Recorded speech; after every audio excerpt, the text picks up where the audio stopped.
Welcome to the Charlotte Buzz, where we drink beer from local breweries while telling stories about the neighborhoods they're from. I'm Chrissy, and this is Dru. The NBA All-Star Game is in Charlotte today, so in honor of that, we wanted to bring you a bonus episode, and we will be drinking Buzzed City. Hey, but first, a few housekeeping elephant in our rooms, if nothing else. One, if you did hop over to YouTube after our first episode, you will clearly find that video is not there. Like we said in the last podcast, this entire process is brand new to us, and I can't even begin to explain the technical difficulties we had with that video and our camera equipment. So we are putting that video up. It's just a much more straightforward, simplified video of really just one camera angle sitting here watching us at the desk. So the cinematography is quite bland overall. So apologies, but we're working on it and it will get better. However, in process, I also want to throw it out there that this is actually the second time we are filming this bonus episode because, again, as we are working out all of the kinks in this podcasting world, we keep finding new ways to really screw it up. Yeah. But I think we are on track now to get it all going well. But we just wanted to give you a heads up that where the goal for these podcasts is for whatever information or stories we're conveying that the other person is not aware of it yet, we do actually know everything we're talking about this time because we have unfortunately recorded this entire thing once already. So Here's hoping this one works well and you guys actually get a chance to see this video. That'd be nice. Mm-hmm. You know, I don't think we're good enough yet to be doing it while we're drinking. Do you really think that's the issue? I mean, the issues that we face, though, are ones from us setting it up wrongly before the beer even gets opened. Maybe we're just thinking about the beer. I mean, are you saying we're, like, causing drunkenness by thought? Is that a thing? Placebos work, so maybe. But it's not that we're I mean, like, if I was drinking non-alcoholic beer, that's a placebo. But just thinking about beer, I don't know. Nonetheless, also this growler is definitely not full, but thankfully it's a full growler, not a crowler. So we do have some more in here, and hopefully that means less chance I'm going to spill it. But man, did y'all miss out on the footage we had of me overflowing his beer when we dumped this one into his cup yesterday, because that was special. But third time's the charm, and half-empty growler might be the charm as well for me. But go ahead, you tell us about the beer, and we'll see how this pouring job goes. Yeah, so we are drinking Buzz City from Unknown Brewing. It is a collaboration with Bring Back the Buzz. Ooh. It's the Kent brothers. Okay. Who started this campaign to give Charlotte a voice that they great wanted. Pour. To give Charlotte the voice that they wanted the Hornets back in town. We'll talk more about those details of where it went and all that in a little bit. Yeah. So it's a double dry hopped American red ale. That noise is my concern for it being a red ale and not an IPA. But solid pour job this time. Empty growler for the win. He's trying really hard not to dump the growler upside down. It's kind of difficult because of angling my arm here underneath the microphone. But what else do you have to say about the beer? Or is that all? That's it. All right. Well, so like you said, Buzz City is from Unknown Brewing, which is in South End. And I'm a fan of Unknown. It is well, dang, he's just jumping right into the tasting. It's your OG. Yes. Unknown is the brewery that had the first beer that I decided I liked on my journey of attempting to like beer. So I'm a fan. What was that? The first one I liked was Over the Edge. Again, IPA land.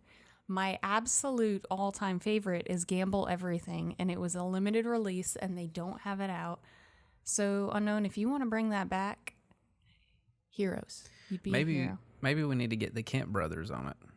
They brought back the buzz. Maybe. Bring back the gamble. I mean, I'm all for it. But something I do want to say about Unknown, now that we're kind of talking about this, is just pretty much what their entire culture and atmosphere is all about.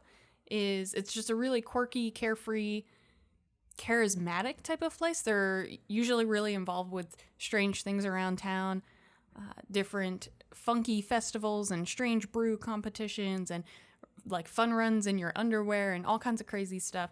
And I actually want to read this one part straight from their website.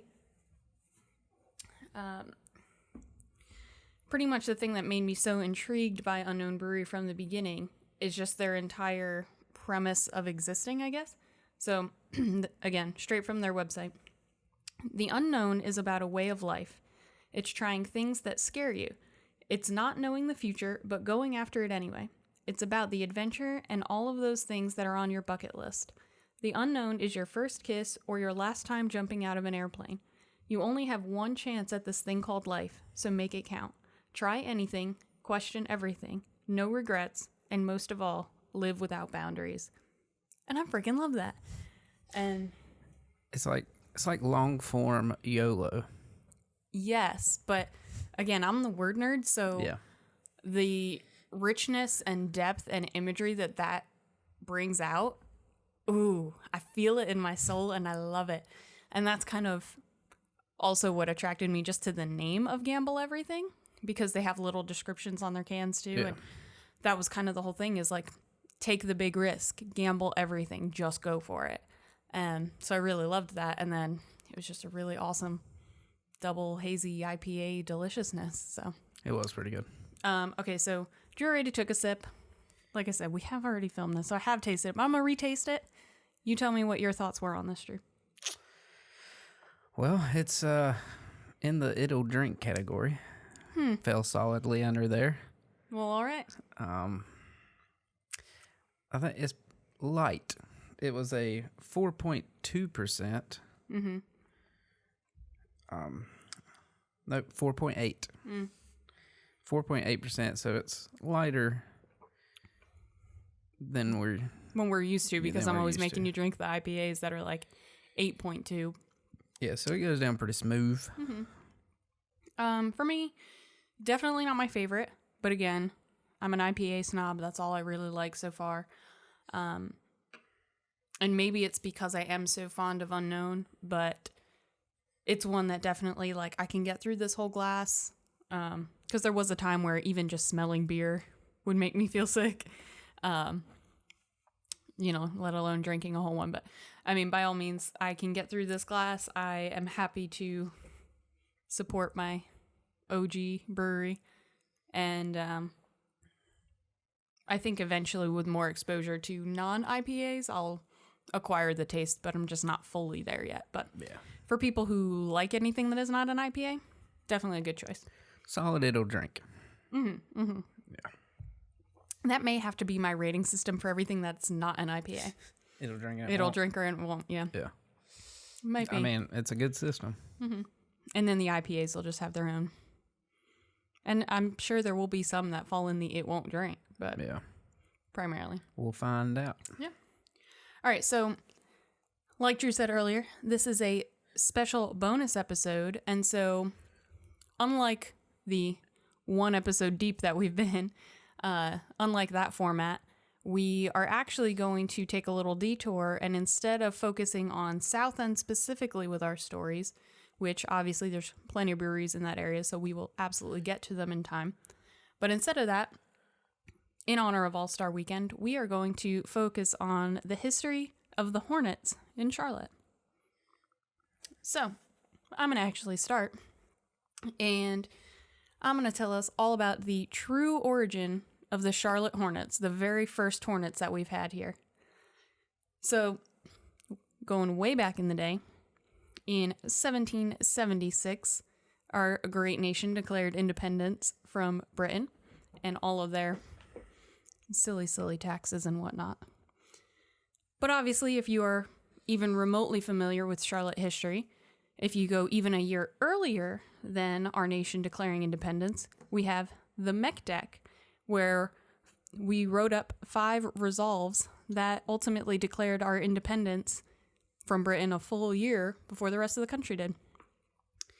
And 5 years later, in 1780, Lord Cornwallis was leading the British Army to come and invade Charlotte.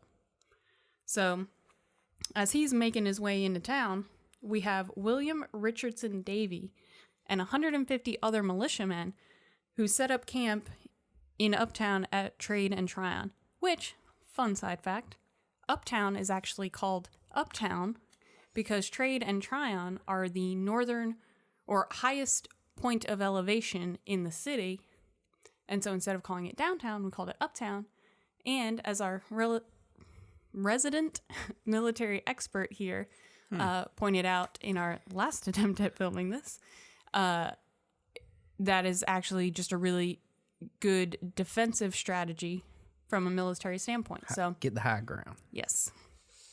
So we've got Davy and his 150 militiamen in Uptown ready to fight against Lord Cornwallis and the British Army who's trying to invade 5 years after Charlotte declared independence, 4 years after the rest of the colonies had. Davy's men in the militia were actually outnumbered 10-1 to the British Army, but they fought so valiantly and so feistily. Is that a word? I'm calling it a word. It's an attitude. I don't know. It's in our blood. I'm calling it our blood. I'm a Charlatian now. Somebody teach us how to say these words. So after only 16 days of hard-fought battle, Davy and his men managed to just totally undermine Cornwallis and the British Army. And Cornwallis packed it all in 16 days later and called the militia a veritable hornet's nest of rebellion. And thus, the true Charlotte Hornets were born in our town. Word. 1780. Bam. It's way back there. Mm-hmm. So, coming to the late 1800s, almost 1900. Adding about 100 years. Yeah, what would we say? Like 112? 100? Yeah, 112 years.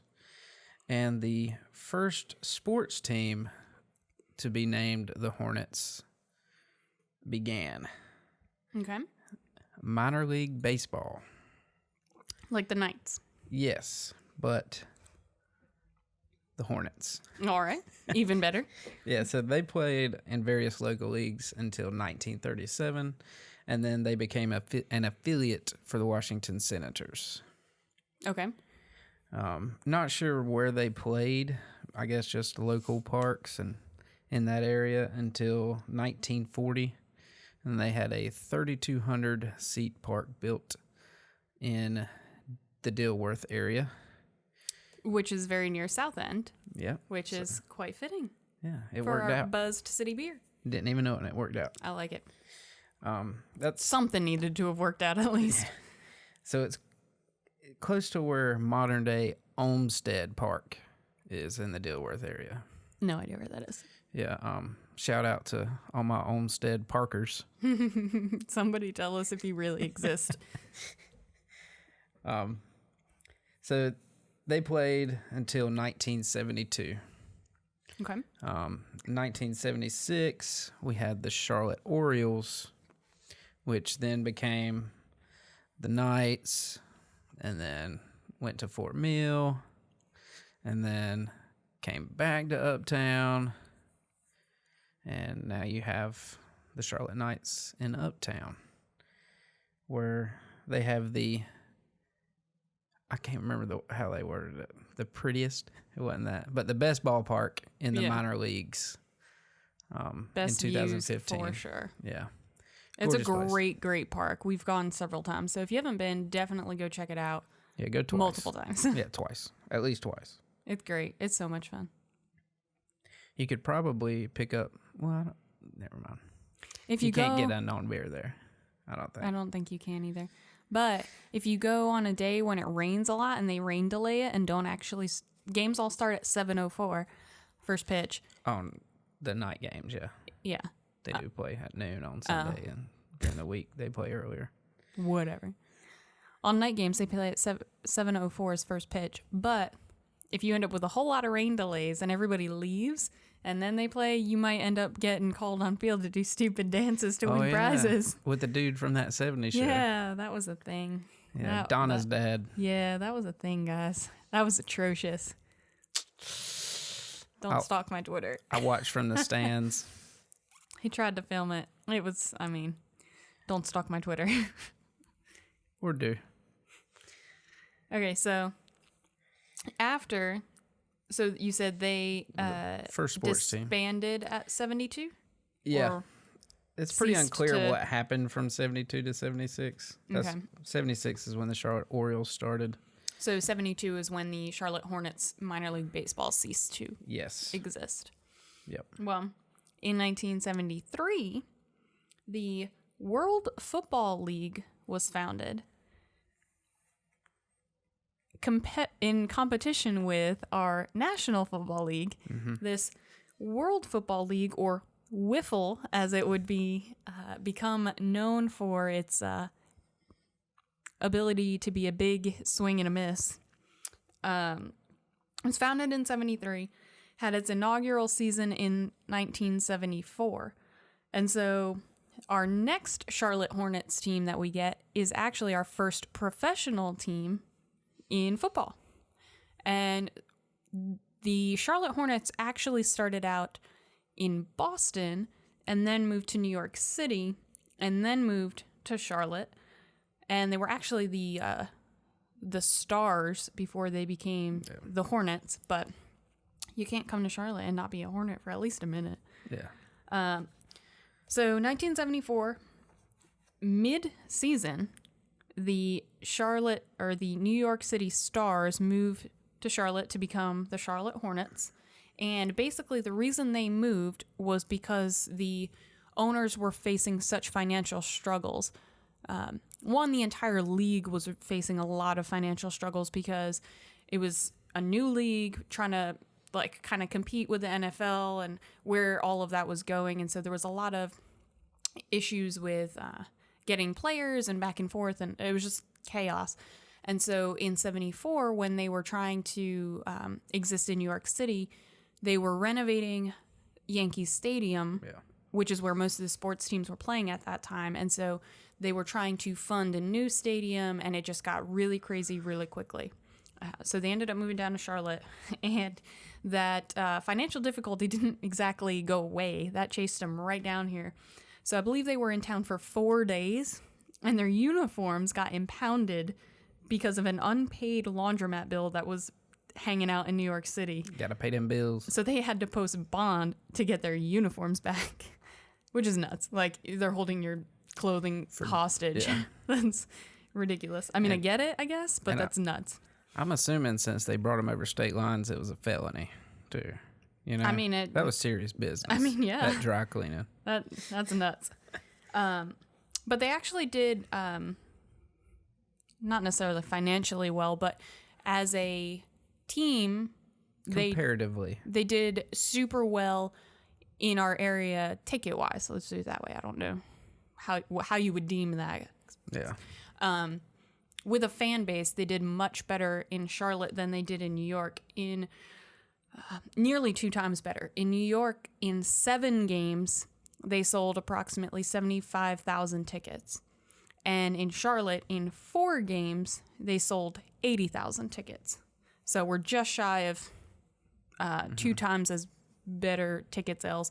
And as a team, they actually did perform very well. They were actually winning most of their season, ended that season on a 4-game losing streak. Par for the course. Yeah, pretty standard. But ultimately, again, the financial struggle thing just would not leave them be. And so they made it into the playoffs because they were second team overall in their, I don't know if it was quite their division or if it was their like conference. I'm not quite sure what the whole breakdown of that league was yet, but they ended up being kind of in second place there, but were unable to proceed to the next round of games for financial difficulties to actually get there and participate. So they had to basically forfeit. And so everybody remembers them for that 4-game losing streak at the end and them not going, so they just assume they sucked. Yeah. But it was really just the financial struggles all day, which they also, nearing the end of that season, a judge ordered their equipment to be seized because of, again, they needed to pay some creditors up in New York City. And so, like, they just had nothing. Looking back, a 4-game losing streak, it's kind of hard to win football games when you don't have any to practice with. Yeah, that's true. That's totally fair. Who knows? Who knows? But ultimately, that was just season 1 of this league. And then mid-1975, season 2, the Charlotte Hornets financially went under. And that was the last season of the World Football League entirely because the entire league was so plagued with debt and was unable to get enough investors involved to really build it up that the entire league went under. It only had 2 seasons, and ultimately its impact that it left was complete chaos on the NFL because there was the back-to-back winning seasons in Miami, and the Dolphins actually lost 3 of their key players to the World Football League during all of this. And so they had to make up for it. Everybody, refigured out all of their teams across the board. And then the Wiffle went under. And then all of those players were trying to reintegrate, but, contracts had already been handled and all that chaos. And so it just totally redesigned what the NFL looked like at that time. And really just kind of altered the course for several different franchises.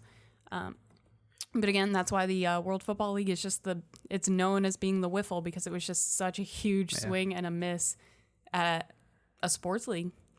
But nonetheless, it did bring Charlotte our very first professional team. And the important thing here is still no back-to-back winning seasons for a Charlotte football team. Someday. Okay. I'm about to bring in so much hatred for saying this. Gosh, I didn't think I'd have to admit this soon. I am a Denver Broncos fan. Boo. I piggybacked on the Elway years. I was 9 years old. I didn't piggyback on the Manning years. So don't judge me. As a 9-year-old girl piggybacking on a team, I think it's fair that it's now been over 20 years and I'm still cheering for them through all of our suckage. However, Panthers are number 2 on my list. So aside from when we play you in the Super Bowl, I'm cheering for them. So hope you do I well am hoping for your back-to-back winning seasons. Well, now and it's always fun when we've got like CJ Anderson on the team for all of 5 minutes before we send him to another Super Bowl team. Now you have an elite quarterback, though, Joe Flacco. I can't even. We so hard to develop our entire offensive strategy on someone who's just about to quit the league. Oh, you're about to retire? Cool, come be our leader. But that's another issue. That's an entirely another issue. This is why Charlotte's my number 2. Tell me what happened. I'm going to take you to 1988. Hey, that's a good year. Yeah, it's all right. Hey, that's the year I was made. Well, the year I came into existence. Well, November 4th of that year is when the Charlotte Hornets played their first basketball game. So we've gone from military to baseball to football to basketball. Yep. Now we're here. Started from the bottom, now we're here. They played their first basketball during the 88-89 season. Get it? They were originally going to be called the Charlotte Spirit Fingers. Charlotte Spirit. Oh, boy. But a name... The Spirit Fingers might have been better than the Spirit. A Name the Team contest yielded Hornets as the winning choice. well done to everybody who participated in that, because dear God, the Charlotte Spirits would have been, that's just a terrible legacy. Like, historical legacy is excellent of feistiness and rebellion and standing up for what you believe in. Why would you ever nullify that? I don't know. I mean, if they were doing that name the team in 2017, 2018, it'd have been Teamy McTeam Face. So. I think you would. I am surprised our business is not like Creating McCreate Face. Yeah. Or this being named Podcast Podcast Face. I can't even say that. Potty McPodcast Face. We just Potty. We missed out. We missed out. That's what it should have been named. Goodness. Okay. Please let's move on from this. Took them 5 years to get to the playoffs, but they got there. I mean, slow and steady. Yeah. Had a couple big names come through the town. Big names, small stature. Well, yeah, Muggsy Bogues. But I was talking about, Larry Johnson, Alonzo Mourning. Mm-hmm. See, this was my era of being really into basketball, so all of these names I'm actually very familiar with. Glenn Rice, you know that one? It sounds familiar, but no, not as readily as I knew the other two. I was at a game against the Knicks, and Glenn Rice, I think we were down like 1 or 2, and Glenn Rice shot it off the side of the backboard, and it bounced out to the top of the key. Can't remember who shot it after that, but nailed the 3 to beat the Knicks. Wow. But I've never been to a pro NBA game, and I'm dying to go. Well, we'll have to go. Yeah. Also, Charlotte Hornets, if you see this and want to send me to your game, I will gladly go. Just saying. Throwing it out there. Well, early 2000s. Okay. We were not doing so well as fans going to the game. I think we were dead last in ticket sales. Yikes. So these financial struggles just follow the Hornets. Yeah, I mean, maybe. They up and moved to New Orleans. And see, I'm really torn by that because I really want to boo hiss the fact that they up and moved. But personally, again, I'm just a really big fan of New Orleans and the culture there. And you need to quit with your love for Denver, for New Orleans. Listen, well, the name town of the that podcast I live in isn't here, but it usually says the Charlotte Buzz. Right. I love all those cities. Not the Denver Buzz. I love things about those cities, but where's the one that I moved? Not the New Orleans Buzz. Where's the one that I moved to and planted my new roots at and intend to stay in? Yeah. So, fix yourself. I done did. I moved to the correct side of the Mason-Dixon line. I guess. What else do you want from me? All right. So, boo hiss moved to New Orleans. Yep. Which, yes, totally fair boo hiss. Yeah. So they were the New Orleans Hornets for... Which that just sounds so wrong. Yeah. I mean, like, give yourself a new name if you're going to move, because the Hornets, it does not ring the same there. Yeah, it didn't really work. But they kept it for a while. They hung on to it. 2004, Charlotte got a new team. The strike fear in the eyes Bobcats. Rawr. Yeah, terrible name. Some people liked it, I guess. I mean, someone somewhere had to have. They tried to build a franchise on it. I think it had something to do with the guy who started the team. His name. Bob. Was he a builder? Yeah, of the Bobcats. Bob, the builder of Bobcats. Yeah. Well, they weren't very good. Not doing well in ticket sales either. Went to a couple of those games myself. Always went, this kind of falls in your lines of pulling for other teams. I didn't pull for them, but I would go to the games if, say, Tracy McGrady was playing. So I saw Tracy and Yao Ming play. But yeah, never got excited about the Bobcats. I mean, I feel like it just feels hard to get behind that. Yeah. Again, I wasn't living here then. I can't really. It's like a. but it just feels wrong and like hard to get behind. It's like had a guy come to my high school and try to recruit people to his school, which was the North Carolina School of Science and Math. Sounds cool. Okay. Okay. I played sports. Mm-hmm. They didn't have a football team. It's strange. And their mascot was the unicorns. Please tell me you're joking. No, that's what it was. I have so many questions and concerns about this thing. It was a school of math and science. Yeah. With a mascot that was the unicorns. Yeah. I mean, couldn't get behind it. How? I get the okay, unicorns, like, we're not a real sports team thing, so who cares? But also, like, how do math and science people take that seriously? Versus, like, okay, we're some weird creative, like, art school. I could maybe see it a little more.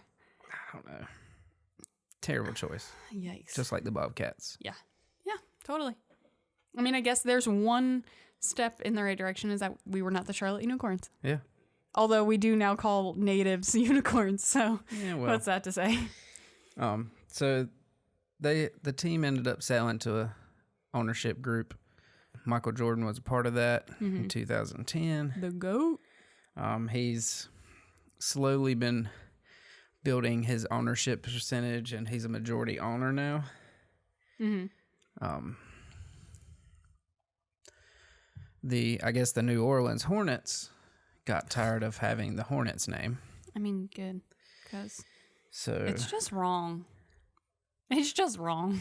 yeah, I don't know if they used a team name contest or they should have, but they became the New Orleans Pelicans.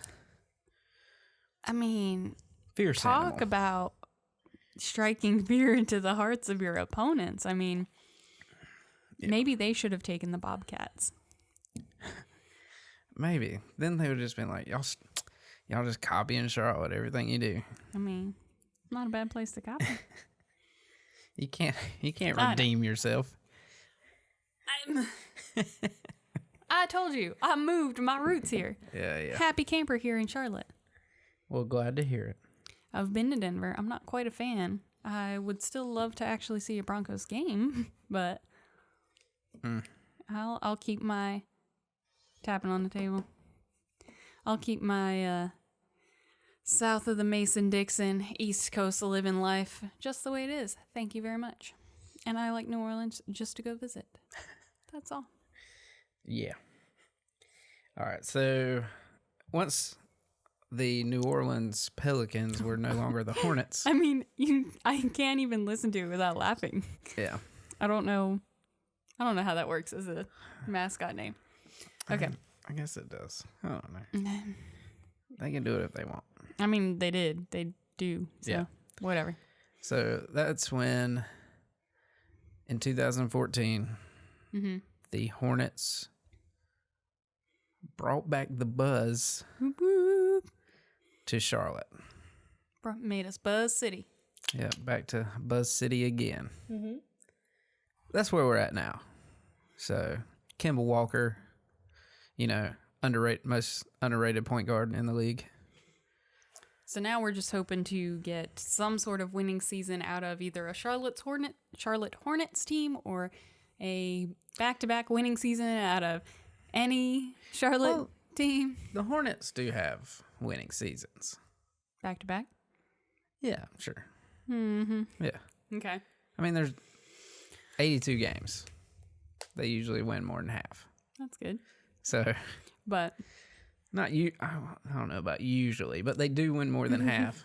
from time to time, they win some games. Yeah. Fair enough.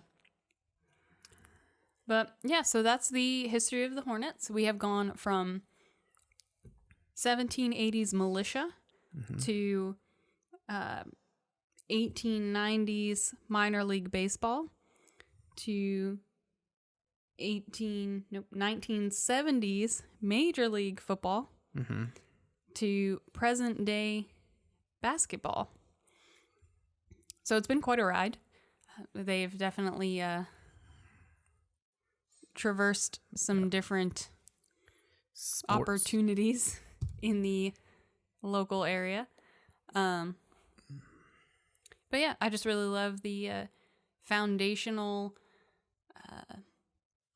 implications of the Hornets being just, this really feisty, stand your ground, stand for what you believe in, rebellious group. And that's kind of the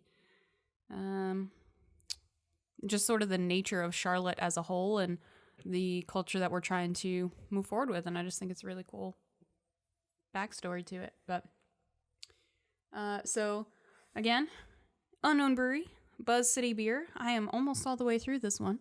I'm proud of myself. Moving faster than I am. I know. What are you doing? Unknown Brewery, Mint Street in Southend. Go check it out. They have a really cool atmosphere, a new-ish rooftop patio that has a really great... In the roof patio. I mean, yeah, it's really interestingly set up. It has a really awesome view. It's like 2-3 blocks from the Panther Stadium, so it's a really great view. Well, I mean, it's outside of the 277 loop, but it's right there. Yeah. It's right there. Yeah, it's not too bad. And great views of the city. Really fun place to go hang out. And they've got a lot of cool events and stuff that they do there. So check out Unknown Brewery. Thanks to Unknown Brewery for making really awesome beer and helping me to like beer at all. And if you ever want to sponsor us someday, we would love that. This is not an ad, but we would love it if you ever wanted to sponsor us. Hope y'all are having an incredible All-Star weekend and enjoy watching the game tonight. And again, technical difficulties for days. The Matrix was down. It was just down. But hopefully this will get on there in a timely manner. The video, poorly managed, well, not poorly managed, the super bland first video because we couldn't, basically a handful of our cameras crapped out on us. So we've got just one camera angle and whatever. So we'll get all of that put up there and then we'll be back to our regularly scheduled programming on Thursday. Yeah, so subscribe wherever you get your podcasts. Mm-hmm. Subscribe on YouTube. You can comment over there on YouTube. Leave us a review on iTunes. All that good jazz. It all helps. Teach us how to say people from Charlotte. Somebody teach us the proper way to say that word. Yeah. Need to figure it out, man. I guess. All right. Y'all have a great rest of your day. We'll see you later. Check you later. Bye.